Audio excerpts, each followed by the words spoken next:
A gente começou a observar, né, que toda essa movimentação estava sendo assertiva através dos indicadores, né? Então, assim, toda empresa quer números, né? Quer resultado, quer crescimento. E a gente, por ter implementado a gestão financeira, a gente pôde começar a acompanhar os números da empresa ao longo desses anos. Então, por exemplo, eu tenho o número da empresa desde quando eu retornei, né, do meu estágio, que foi em 2006. Foi 2006. Mas de fato em 2007 eu começo a ter o ano inteiro consolidado. Então de 2007 até hoje a gente tem número da empresa, todos os números, receita, faturamento, e todos os anos a gente faz uma análise se os últimos 5 anos a gente teve crescimento ou não, de carteira, de faturamento. Então assim, a maior prova pra gente de que toda a movimentação em relação à governança corporativa, profissionalizar a gestão, implementar RH, que foi uma coisa também que a gente demorou um pouco mais para implementar. A gente tem 3 anos só de RH interno, né? No início era apenas externo. E aí os números trouxeram isso pra gente. Quer dizer, se a gente está conseguindo chegar no objetivo do planejamento estratégico principal, que é o crescimento da carteira, crescimento da empresa, das carteiras, né, porque são várias unidades de negócio, quer dizer que a gente está caminhando corretamente. Então a gente analisa sempre os números para ver os erros e os acertos.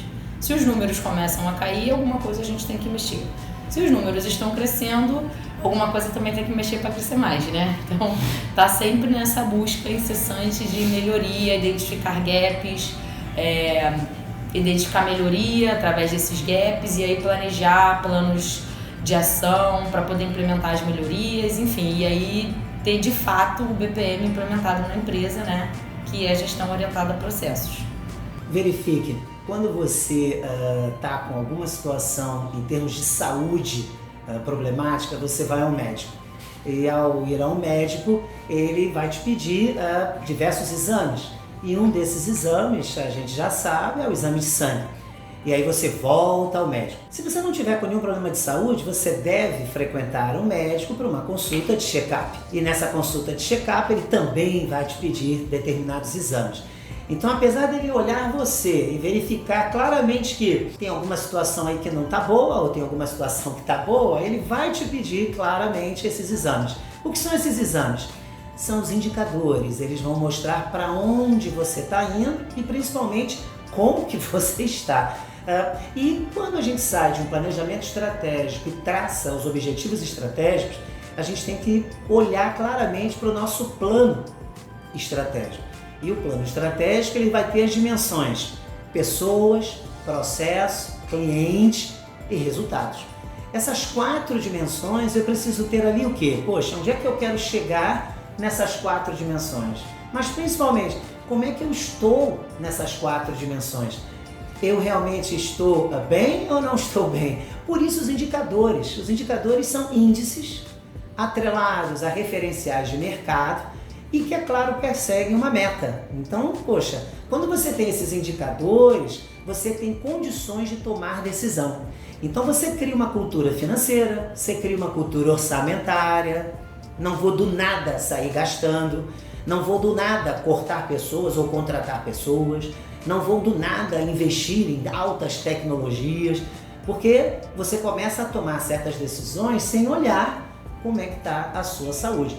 E as organizações que vêm buscando, através de uma governança corporativa, se tornarem mais sustentáveis, a gente não pode esquecer que é um organismo vivo. Ela depende de pessoas o tempo inteiro. Então, através de indicadores, você começa a tomar essas decisões. E você começa a olhar e verificar o seguinte: peraí, eu não estou tão bem como eu estava achando. E muitas das vezes, eu domino muito esse mercado, eu conheço muito esse mercado, mas eu não estou performando como deveria performar. Aí você vai, olha o mercado, você faz um benchmarking, você começa a observar, peraí, como é que determinado processo funciona e principalmente, quais são as melhores práticas. E foi nisso que a Primar começou a caminhar. Peraí, quais são as melhores práticas num processo de contas a receber? Quais são as melhores práticas num processo de venda? Quais são as melhores práticas num processo de gestão condominial? E começou a trazer o conhecimento dela atrelado a indicadores. Aí o planejamento estratégico começa a funcionar. Bom, outro ponto que também exemplificou muito assim, que o que a gente estava fazendo em relação à evolução de profissionalização da gestão foi que ao longo desses anos, depois que a gente assumiu de fato a gestão, que foi aproximadamente em 2008, nós tivemos 3 aquisições de carteira, uma de locação, uma de condomínio e uma que tinham os 2, né? E como que isso prova que a gente realmente está no caminho certo? Essas 2 pessoas dessas carteiras nos procuraram para que a gente fizesse a aquisição da carteira deles e não a gente quem procurou eles. Então o próprio mercado começa a reconhecer que a gestão da Primar é uma gestão efetiva a ponto de poder fazer uma aquisição de uma carteira consideravelmente grande para o tamanho dela mesmo, porque a primeira aquisição de carteira que fizemos foi de 70% do tamanho que a gente tinha na época a carteira de condomínios. Graças a Deus foi bem sucedida. E depois, no segundo momento, a gente fez uma aquisição de uma carteira de locação, um pouco menor do tamanho que a nossa, mas também fomos procurados pelos donos, né, do negócio, porque eles não tinham sucessores para tocar. E a última foi a maior, que aí já era aproximadamente 30% do tamanho da Primar em si, né, a aquisição da carteira, sendo que em condomínios era quase 50% da carteira e em locação bem menos, dando essa média de 30% da empresa.